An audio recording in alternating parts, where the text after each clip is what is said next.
कैसे हो दोस्तों? आपका स्वागत है हमारे इस यूट्यूब चैनल पर जिसका नाम है टोटल हिस्ट्री। आज हम चर्चा करने वाले हैं पार्ट सेकंड की, जिसका नाम है सिंधु घाटी सभ्यता। अगर आपने इसका पहला पार्ट नहीं देखा हो तो आप इसका पहला पार्ट हमारे इस डिस्क्रिप्शन बॉक्स में की लिंक पर क्लिक करके देख सकते हैं। अगर आपको वीडियो अच्छी लगे तो आप लाइक, शेयर और सब्सक्राइब करना ना भूलें और अपना बेल आइकन को ऑन कर लें, जिससे कि वीडियो का नोटिफिकेशन आप तक सबसे पहले पहुंचे। ठीक है दोस्तों, करते हैं शुरू। जैसा कि सिंधु घाटी सभ्यता हो चाहे कोई भी सभ्यता हो, खोजने का जो श्रेय सबसे ज़्यादा दिया जाता है वो पुरातत्वविदों को दिया जाता है। लेकिन पुरातत्वविदों की खोज को तब सर्वमान्य किया गया जबकि कार्बन डेटिंग 14 को सर्वमान्य किया गया। थोड़ा कार्बन डेटिंग 14 को देखते हैं। Radio carbon dating 14 बिलार्ड Frank Libby ने 1940 में इसका खोज किया था। जैसा कि आपको चित्र नजर आ रहा होगा, इन्होंने ही कार्बन डेटिंग का खोज किया था और 1960 में इनको इसीलिए नोबेल पुरस्कार भी दिया गया था। दूसरा देखते हैं, ये आपको कुछ चित्र नजर आ रहा होगा सिंधु घाटी सभ्यता का। ठीक है दोस्तों, यह है डांसिंग गर्ल। पढ़ते हैं इसके बारे में। मोहनजोदड़ो से प्राप्त कांसे की बनी सिंधु कला का सर्वश्रेष्ठ नमूना है। ये सिंधु घाटी सभ्यता से जो हमको मिला था मोहनजोदड़ो से, क्या था? सर्वश्रेष्ठ नमूना। मूर्ति गले में पड़े हार के अलावा नग्न है। इसके गले में सिर्फ हार है, अदरवाइज ऐसा कुछ नहीं है। ठीक है, सिर पीछे की ओर झुकाए हुए है, दाई भुजा कूल्हे पर टिकाए हुए व बाई भुजा लटकती हुई है। यह नृत्य की स्थिर मुद्रा को दर्शाती है। इसकी मुद्रा कौन सी होगी? स्थिर मुद्रा। ठीक है दोस्तों, आगे बढ़ते हैं। और थोड़ा इनका जो खोज हुआ था उन जगहों का थोड़ा हम चर्चा करेंगे आज हम। ठीक है दोस्तों, जैसा कि भारत में किस किस की खोज हुई थी, आप जरा डेट पर जरा नजर डालिए पहले आप। लोथल 54, कालीबंगा 52, बनवाली 73, रंगपुर 31।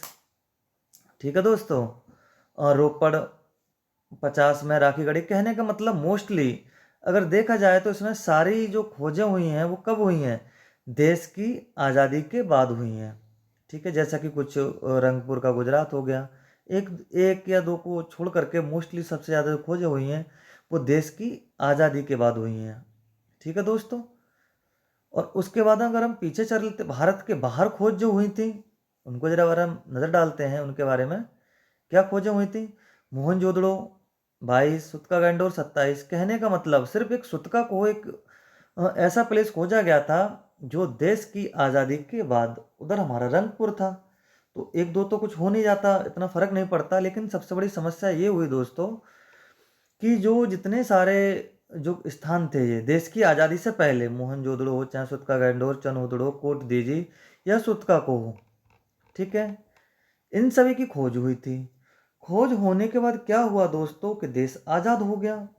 जब देश आज़ाद हो गया तो समस्या और विकट हो गई, क्योंकि जितने सारे हमारे जो क्षेत्र थे सारे वो पाकिस्तान और अफगानिस्तान उधर क्षेत्र में चले गए। तो भारत के पास क्या बचा? भारत के पास कुछ नहीं बचा।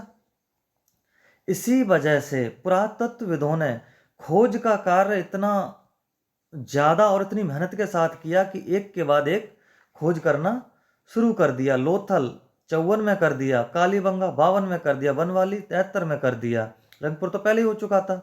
ठीक है सर, और रोपड़ 50 में। कहने का मतलब जितनी सारी खोजें हुई थी, एक के बाद एक के बाद एक का इतनी सारी खोजें कर दी, जिससे कि सिंधु घाटी सभ्यता का विस्तार और पता चला। जब और पता चला तो और मामला बिगड़ गया। ठीक है दोस्तों, मामला बिगड़ने का मतलब ये था अब इसको क्या बोला जाए, कि सिंधु घाटी सभ्यता बोला जाए, अब क्या बोला जाए? क्योंकि जैसा कि हमने आपको बताया था कि सिंधु नदी के किनारे मिली तो सिंधु सभ्यता। लेकिन सबसे ज़्यादा अब जो प्लेस खोजे गए थे तो अब किसके किनारे मिले थे? घग्गर नदी के किनारे। ठीक है, जो सरस्वती को ही घग्गर का रूपांतर कहा जाता है और ये भी कहा जाता है कि ये विलुप्त हो चुकी है और इसकी खुदाई भी चल रही है, इसको खोजा जा रहा है। तो अब इसका जो सबसे अधिक जब जो जगह निकली सारी ये लोथल, कालीबंगा, मोस्टली लोथल तो भोगवा नदी के किनारे था, तो सबसे अधिक जो प्लेस जो फाउंड हुए वो कौन सी जगह थी? सरस्वती। ठीक है दोस्तों, अब इसका संस्कृति का नाम अब क्या रख दिया? सिंधु सरस्वती सभ्यता। एक एक राइट आंसर के अगर बोला जाए किसी से, क्या बोलेंगे इसको? सिंधु सरस्वती सभ्यता कहना वो उचित होगा। ठीक है दोस्तों, पहले अब इनका संदर्भ अगर हम पढ़ते हैं तो भारत के संदर्भ में अब हम पढ़ते हैं। क्या था? स्थान, खोजकर्ता व नदी। लोथल गुजरात में पड़ता है। 1954 में इसकी खोज की थी। अगर 1954 नहीं आएगा दोस्तों तो 1957 लगाना पड़ेगा आपको, ऑप्शन में 2 ही मिलेंगे। ठीक है, एस आर राव ने इनकी खोज की थी और ये भोगवा नदी के किनारे था। कालीबंगा की बात करते हैं, राजस्थान में पड़ता है। 1952 में इसकी खोज की थी आमलानंद घोष ने और घग्गर नदी के किनारे था। वनवाली की बात करें, हरियाणा में 1973 में किया था, आर एस बिष्ट ने, सरस्वती नदी के किनारे था। रंगपुर की बात करते हैं, गुजरात में पड़ता है। 1931 में इसमें खोज किया था माधव स्वरूप वत्स ने किया था और ये कौन सी नदी थी? मादर नदी थी। ठीक है दोस्तों, रोपड़ की बात करते हैं, पंजाब में पड़ता है और 1950 में इसका खोज किया था यज्ञदत्त शर्मा और सतलज नदी के किनारे था। ठीक है, आगे बात करते हैं राखी गढ़ी। ठीक है दोस्तों, राखी गढ़ी हमारा हरियाणा में पड़ता है और 1969 में इसको किया गया था और सूरज भान ने इसकी खोज की थी और ये भी घग्गर नदी के किनारे था। सुरकोटडा गुजरात में पड़ता है और 1964 में इसका खोज किया था जगपत जोशी ने, ये भी सरस्वती नदी के किनारे स्थित था। ठीक है, मांडा की बात करते हैं, जो भी हमारा उत्तर का सबसे बिंदु था। ठीक है, मांडा जम्मू एंड कश्मीर में पड़ता है। 1982 में की थी जगपत जोशी ने और चेनाब नदी के किनारे था। ठीक है दोस्तों, आलमगीरपुर जो पड़ता था हमारा यूपी में पड़ता था। ठीक है दोस्तों, और 1958 यज्ञदत्त शर्मा ने किया था इसका खोज और हिंडन नदी के किनारे था, जो कि हमारे पूरब का सबसे वो था, बिंदु था। ठीक है दोस्तों, समझ में आ ही गया हो, क्योंकि अक्सर क्वेश्चन जो पूछे जाते हैं वो यहीं से पूछे जाते हैं, स्थान और नदियों को। स्थान अगर नदियाँ नहीं पता होंगी तो सिंधु घाटी सभ्यता में क्वेश्चन सबसे पहले हमारा यहीं से ही निकल के आता है। रही बात इनकी डेट की, डेट तो क्या है कि अलग अलग पुस्तकों में अलग अलग थोड़ा थोड़ा चेंजिंग मिलता है, लेकिन फिर भी मैंने इन डेटों को काफ़ी जगह से मिलान करके ही मैंने इसमें मेंशन किया हुआ है। ठीक है दोस्तों, अब बात करते हैं भारत से बाहर की। तो हमने सारा क्या किया? भारत के अंदर किया था। भारत के बाहर की बात करते हैं, किसने क्या खोजा था। ठीक है दोस्तों, बात करते हैं हड़प्पा। जैसे कि हमने हड़प्पा बताया सबसे पहले पाकिस्तान में था ये। ठीक है, 1921 में दयाराम साहनी ने इसकी खोज की थी। हड़प्पा किस नदी के किनारे था? रावी नदी के किनारे।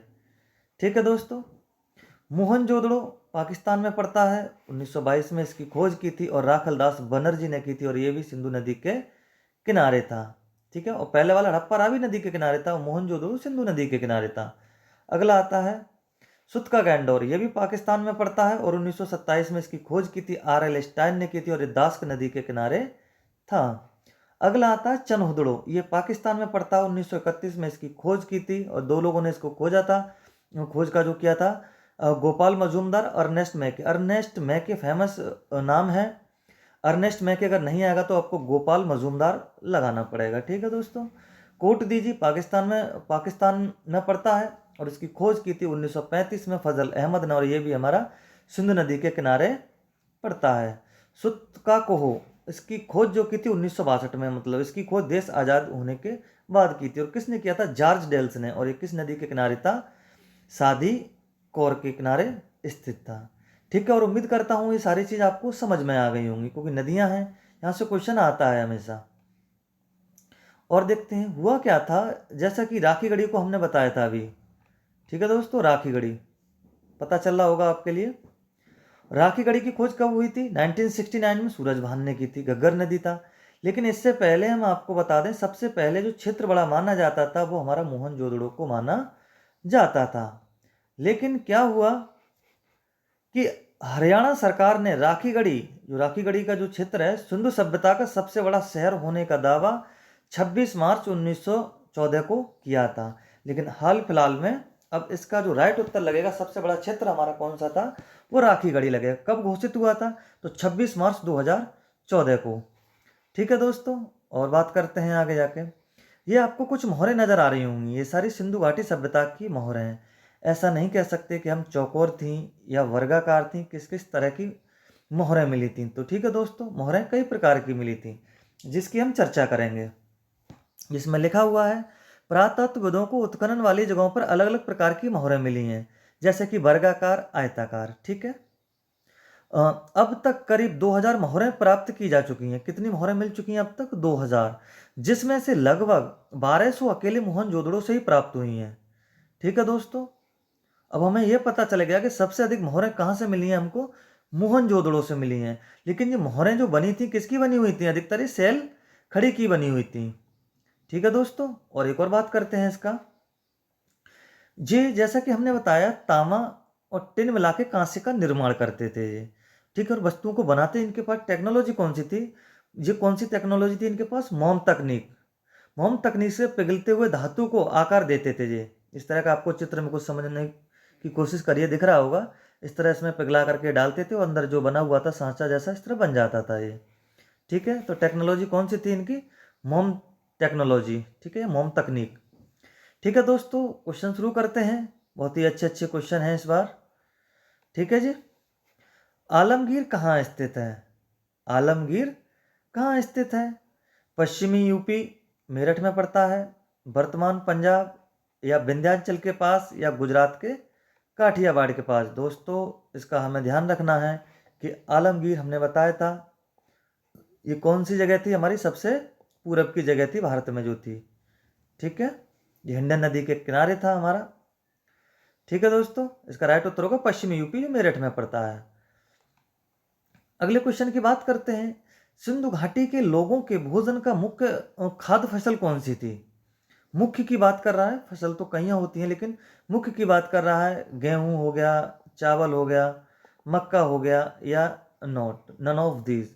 तो कौन सा हमारा राइट उत्तर होगा? हमारा गेहूं हमारा इस राइट उत्तर होगा। ठीक है, अगले क्वेश्चन की बात करते हैं।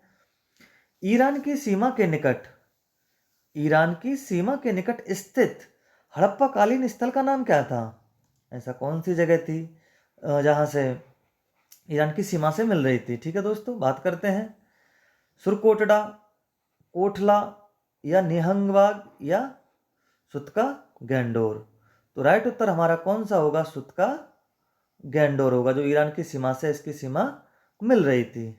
ठीक है दोस्तों, अगले क्वेश्चन की बात करते हैं। सिंधु घाटी सभ्यता का कौन सा स्थल अग्नि द्वारा नष्ट हो गया था? ये बहुत ही अच्छा क्वेश्चन है।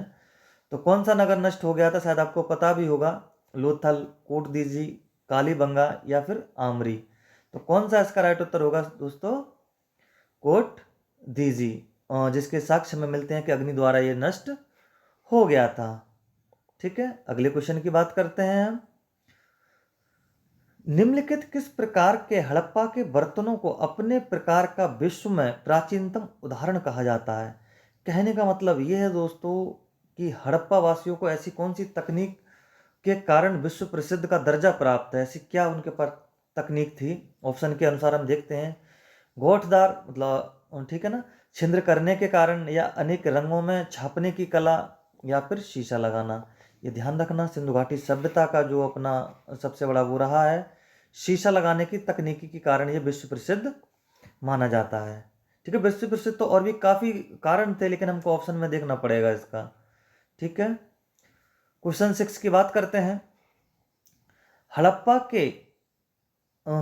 के अपने बाद के चरण में निम्नलिखित कौन सा धातु का, कौन सा सिंधु घाटी का स्थल जो कि एक सरस्वती, सॉरी माफ करिएगा, जो कि एक संस्कृति रखता था, ठीक है, जिससे झूकर संस्कृति के नाम से जाना जाता था? ठीक है, ऑप्शन देखते हैं इसमें। आमरी, लोथल, हड़प्पा, या चनोदड़ो? ठीक है, ऐसी कौन सी संस्कृति थी जो झूकर संस्कृति के नाम से जाना जाता था दोस्तों? तो राइट उत्तर क्या होगा इसका? आमरी। ठीक है जी, आमरी। और दोस्तों, अगर वीडियो अगर अच्छी लगे तो प्लीज़ आप इसको शेयर करना ना भूलिएगा। ठीक है, आगे बात करते हैं। हड़प्पा संस्कृति चरण से जुड़ा तांबे का एक तख्ता कहाँ से प्राप्त हुआ है? तांबे का तख्ता, बहुत अच्छा क्वेश्चन है। दैमाबाद, ब्रह्मगिरी, इनाम गांव, या नासिक? तांबे का तख्ता हमें कहाँ से मिला है? दैमाबाद से इसका हमें तांबे का तख्ता मिला हुआ है। ठीक है जी, दैमाबाद इज राइट उत्तर। और दैमाबाद से तांबे का रथ भी मिला हुआ है, ध्यान रखना। ठीक है, अगला क्वेश्चन करते हैं। कांस्य युग की सभ्यता में कौन सी सभ्यता सबसे विस्तृत क्षेत्र में फैली हुई थी? कांस्य युगीन सभ्यता की बात कर रहे हैं तो कौन सी सबसे अधिक क्षेत्र में कौन सी फैली हुई थी? सिंधु घाटी सभ्यता या मिनोशन या फिर सुमेरियन या नन ऑफ दीज। दोस्तों हम आपको बता दें, कांस्ययुगीन सभ्यता में सबसे अधिक क्षेत्र जो विस्तृत क्षेत्र जो फैला हुआ था वो किसका था? हमारा सिंधु घाटी सभ्यता का। दोस्तों इससे पिछले वाली जो हमने फर्स्ट पार्ट में जो वीडियो डाली थी ना, तो उसके अंदर क्या था कि कार्बन डेटिंग के अनुसार जो क्वेश्चन पूछा गया था वो 2500 में स्प्रिंट हो गया था। वहाँ 2350 से 1750 तक जो एनसीईआरटी मान्य करता है, ठीक है, वो उसका राइट उत्तर होगा। राइट उत्तर तो सही था लेकिन डेट थोड़ा मिसप्रिंट हो गया था, ठीक है। और दोस्तों वीडियो को जरा आप पूरा देखिएगा तभी समझ में आएगा सिंधु घाटी के, ठीक है। हाँ, अगला क्वेश्चन करते हैं। हड़प्पा की अधिकांश मोहरें थीं। अधिकांश की बात कर रहा है, जिससे कि पहले मैंने आपको बताया था मोहरें अलग अलग तरह की थी, ठीक है, वर्गाकार भी थी, आयताकार भी थी। बात करते हैं तो अधिकांश मोहरें कैसी थी? चौकोर थी, गोल थी, या बेलनाकार थी, या अंडाकार थी? तो अधिकांश मोहरों की बात कर रहा है तो हम इसका उत्तर लगाएंगे चौकोर थी। और किसकी बनी हुई थी? सेल कड़ी की बनी हुई थी, ठीक है, सेल खड़ी भी जिसे बोल देते हैं। अगला क्वेश्चन है, एक हल जोतने की मिट्टी की मूर्ति जो किसी चित्रकार द्वारा बनाई गई है, जहां से प्राप्त होती है, जहां का मतलब कहां से प्राप्त होती है, उसका ऑप्शन है बनवाली, कालीबंगा, राखीगढ़ी, ठीक है। एक हल जोतने की मिट्टी, जो हल जोतने वाली मिट्टी होती है उसकी मूर्ति बनी हुई थी जो चित्रकार द्वारा बनाई गई थी। तो कहां से प्राप्त होती है हमको? तो कहां से प्राप्त होती है? ऑप्शन आपके सामने है, बनवाली, कालीबंगा, राखीगढ़ी और रंगपुर। तो हमें ध्यान रखना है, इसका राइट उत्तर क्या होगा? हमारा बनवाली, ठीक है। दोस्तों कुछ क्वेश्चन ऐसे हैं जो आपने सुने भी नहीं होंगे, उम्मीद करता हूं, ठीक है। अगला क्वेश्चन करते हैं। निम्नलिखित कौन सी विशेषता हड़प्पा के नगरों की सबसे बड़ी विशेषता है? ठीक है, हड़प्पा के नगरों की सबसे बड़ी विशेषता कौन सी है? बड़ा आकार, विशाल भवन, नियोजित शहर, या विस्तृत सड़कें। ये ध्यान रखना, सबसे बड़ी खासियत जो व्यवस्था थी कैसी थी? नियोजित इसका शहर था, ठीक है दोस्तों। कैसा था? नियोजित शहर था। जो शहर बसे हुए थे किस पद्धति पे बसे हुए थे? वो ग्रिड पद्धति थी, ठीक है, इसे जाल पद्धति भी बोल देते हैं। अगला क्वेश्चन करते हैं। हड़प्पा सभ्यता के काल का एक कांसे का बना रथ खोजा गया है। कांसे का बना रथ खोजा गया है जिसमें 2 बैल का जोड़ा है तथा जिसे एक नग्न मानव चला रहा है। कैसा मानव चला रहा है? नग्न मानव। और किसका बना हुआ? कांसे का बना रथ। तो ये हमें कहां से मिलता है? संघोल, रोजदी, कुणाल, या दैमाबाद। तो इसका राइट उत्तर क्या होगा? हमारा दैमाबाद, ठीक है। कांसे का बना रथ जिसे व्यक्ति चला रहा है और वो व्यक्ति कैसा है? नग्न अवस्था में है, दैमाबाद से मिला है। अगला क्वेश्चन करते हैं हम। निम्नलिखित में से किसने हड़प्पा लिपि के स्पष्टीकरण पर कार्य किया है? हड़प्पा लिपि के स्पष्टीकरण पर कार्य किसने किया है? HD संकालिया, बेबीलाल, C महादेवन, या स्मिथ। ये ध्यान रखना दोस्तों, जो स्पष्टीकरण का कार्य किया गया है वो C महादेवन। कहीं I महादेवन भी लिखा होता है और C महादेवन भी लिखा होता है। महादेवन तो आपको मिलेगा, ठीक है, डरने वाली कोई बात नहीं। तो उन्होंने स्पष्टीकरण पर कार्य किया था। अगला क्वेश्चन है, किस स्थान से हड़प्पा एच कब्रिस्तान मिला है? वो थोड़ा डबल प्रिंट हो गया। एच कब्रिस्तान हमें कहां से मिला हुआ है? चनहुदड़ो, हड़प्पा, मोहनजोदड़ो, या कालीबंगा, ठीक है। तो हमें एच कब्रिस्तान कहां से मिला हुआ है? वो हमको हड़प्पा से मिला हुआ है। कालीबंगा, काली चूड़ियों के कारण काली चूड़ियां मिली थी हमें कालीबंगा से, ठीक है। अगला नेक्स्ट करते हैं। सिंध व सुमेरियन सभ्यता में समानता थी। क्या समानता थी? अन्न भंडारण का था, या आवास का था, या बैल चित्रांकन का था, या फिर जल निकासी व्यवस्था थी। ध्यान रखना, जल निकासी भी हमारे सिंधु घाटी सभ्यता की उच्चतम अच्छी में गिनती होती है, अच्छी थी बल्कि कंपेयर टू वहाँ के बैल चित्रांकन और आवास। तो लेकिन हमें जो समानता मिलती है वो हमें किसकी मिलती है? हम देखते हैं, अन्न भंडारण की मिलती है, ठीक है। अगला क्वेश्चन करते हैं। एक दृश्य जो पंचतंत्र से चतुर लोमड़ी की कहानी की पहचान करती है। चतुर लोमड़ी की विष्णु शर्मा वाली जो है हमारी पंचतंत्र गुप्त काल में जो लिखी गई थी, ठीक है। हड़प्पा स्थल से एक बर्तन पर इसका चित्र मिलता है, खींचा गया चित्र में कहां से मिलता है? हड़प्पा, लोथल, चनहुदड़ो या कालीबंगा। तो हमें कहाँ से मिलता है इसका लोथल। चाणक्य लोमड़ी के निशान या चाणक्य लोमड़ी का साक्ष्य हमें जो कहाँ से मिलता है, हमें लोथल से मिलता है। भूलना मत, ये क्वेश्चन सभी परीक्षाओं में आता है, ये ध्यान रखना। ठीक है, अगले क्वेश्चन की बात करते हैं। मोहनजोदड़ो से प्राप्त पशुपति महोर, जिस पर एक भगवान एक योगी की मुद्रा में है। जो भगवान बैठे हुए हैं किसकी मुद्रा में बैठे हुए हैं, योगी की मुद्रा में बैठे हुए हैं। चारों तरफ उनके पशु हैं, उन पशुओं ने उनको घेर रखा हुआ है।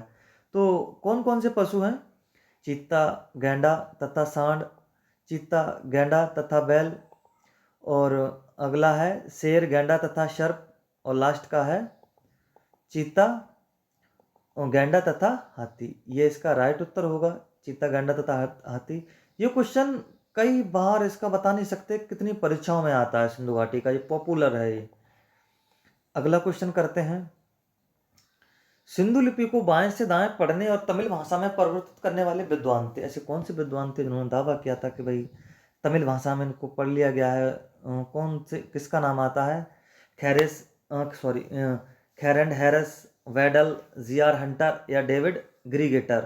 तो इसका राइट उत्तर जो माना जाता है वो किसको माना जाता है, खैरेंड हैरिस को माना जाता है। ये दावा करते हैं कि भाई हमने तमिल भाषा में इसको परिवर्तित भी कर लिया और पढ़ भी लिया है। ठीक है, अगले क्वेश्चन की हम बात करते हैं। जैसा कि हमने पीछे पढ़ाया भी था, सुतका गैंडोर किस नदी के किनारे स्थित था। सुतका गैंडोर किस नदी स्थित था, सिंधु हो गया, झेलम हो गया, सरस्वती हो गया या दास्क हो गया। तो इसका राइट उत्तर क्या होगा, दास्क होगा। ठीक है, आपको पता होगा झेलम वाला मांडा का स्थान था, जम्मू कश्मीर वाला। अगला क्वेश्चन था, मलेरिया के साक्ष्य में कहाँ से मिलते हैं। बहुत ही अच्छा क्वेश्चन है। मलेरिया के साक्ष्य, मलेरिया के साक्ष्य में कहाँ से मिलते हैं, मोहनजोदड़ो, दैमाबाद, भगवानपुरा व राखीगढ़ी। तो ध्यान रखना, मलेरिया के साक्ष्य में मोहनजोदड़ो से मिलते हैं। ठीक है दोस्तों, फिर मिलेंगे अगली वीडियो में, इसका नेक्स्ट पार्ट लेके आएंगे। जब तक के लिए जय हिंद। ठीक है दोस्तों।